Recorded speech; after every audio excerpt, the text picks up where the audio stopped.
The front door clicked shut like a courtesy. Her suitcase thumped twice on the steps, then nothing. No scene, no tears, just last night's line echoing in the hall.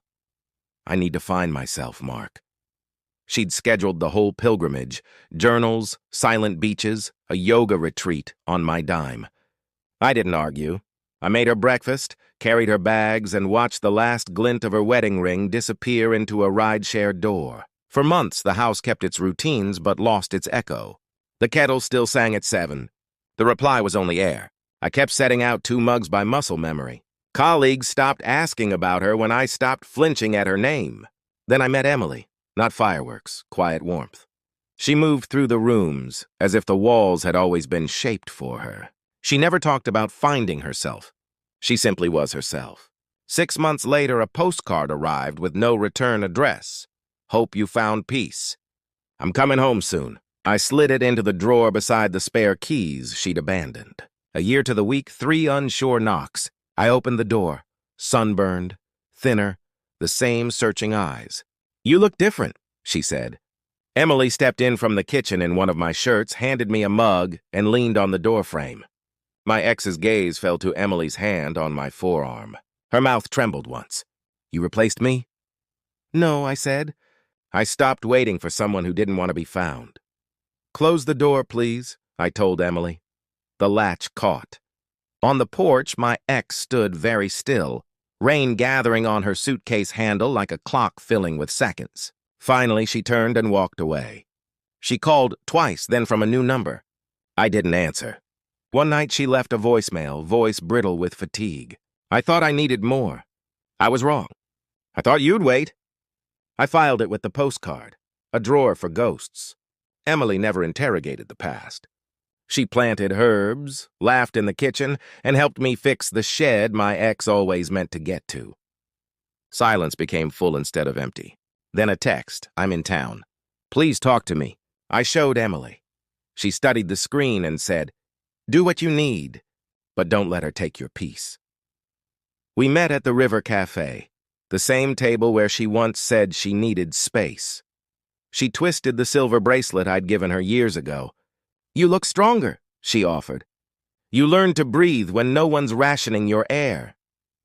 I thought we could fix it, she whispered, glancing at the door. Then I saw her. She's nice. She knows who she is. You moved on fast. I laughed once. You left a year ago. That's not fast. That's recovery. Do you still think about us? Like a scar, I said. No pain, just memory of how it got there. She asked for friendship. I looked at the hand that had promised forever and packed a suitcase. You already had a friend, I said. You wanted something else. Back home, Emily didn't ask what was said. She handed me a bowl of pasta and tucked her feet under my leg like we'd been doing this for years. An envelope arrived. Our old River Cafe photo, a heart scratched over it. Maybe I just need to find you again. I decided to end the haunting cleanly. I called her. We met outside. No nostalgia. She came perfumed, rehearsed. I left to find peace, she said. Turns out peace looked like your face. You're still defining yourself by what's gone, I said. That's not change. She slid me a packet of letters, ones she'd written and never mailed. I let them sit a week, then read them while Emily slept. Longing, excuses dressed as epiphany, an affair that reminded her of me until it didn't. Jealousy when she learned I wasn't alone. Emily found me at the desk and said, then burn them. We stood at the fire pit and fed the pages to the flame. Does it hurt? She asked. No, I said. It's just quiet. The quiet lasted until a text arrived from an unknown number. A photo of me and Emily on the porch, taken from across the street. Guess I found you after all. I installed a small camera above the porch light. A few nights later, the alert buzzed. There she was in the lens, hood up, suitcase by her leg, standing at the edge of the mat and staring at the door. She didn't knock. After a minute, she walked away. The next day, I found her car at a budget motel. I didn't knock.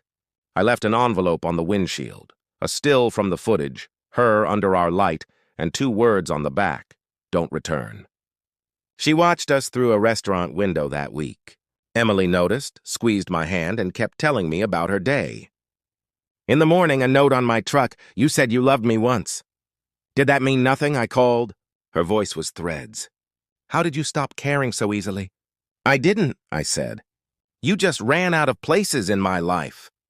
She cried, the kind that asks for attention, not forgiveness. I ended the call. The camera pinged again. Our wedding photo, framed, placed carefully on the mat. She looked straight into the lens, mouthed something I couldn't hear, and walked off into the dark. I set the frame in the bin with the Tuesday trash. Later, a text. I left something inside for you. The doors were locked. The windows latched. Still, there it sat on the coffee table. Her old journal. The pages were a seesaw of confession and accusation. I found myself and discovered you erased me. She wears your shirts. She sits in my chair. By the end, her handwriting frayed. I can't live as a ghost in my own story. Tell Emily she was right. I found myself too late. The phone rang. This is Officer Reynolds, a calm voice said. Do you know a Mrs. Laura Hayes? They'd found her by the river before sunrise. No signs of struggle. A note with my name. I sat on the floor. Emily sat with me. We didn't speak. The rain returned, the kind that softens edges. The officers came for a statement. One noticed the journal and said almost to himself, You were her last stop. Days moved in whispers. People called it tragic or inevitable. I called it nothing. I walked carefully, like memory was broken glass. A final envelope arrived. Our wedding photo, cut down the center, my half intact, hers burned away. Now you're free, written in faint pencil. You think she wanted forgiveness? Emily asked on the porch. No, I said. To be remembered. Then remember what she taught you. What's that? That love doesn't need to be found. It needs to be kept. At dawn, I took the journal, the letters, the photograph to the river she used to claim calmed her. The water took everything without ceremony. On the drive home, the waitress at a diner said, Long night? Just a long story finally finished. Emily met me in the doorway with sunlight on her hair and a mug in her hand. You okay? She found herself, I said. And you? I never got lost. The porch light flickered once, then steadied. The house was quiet again, but no longer empty.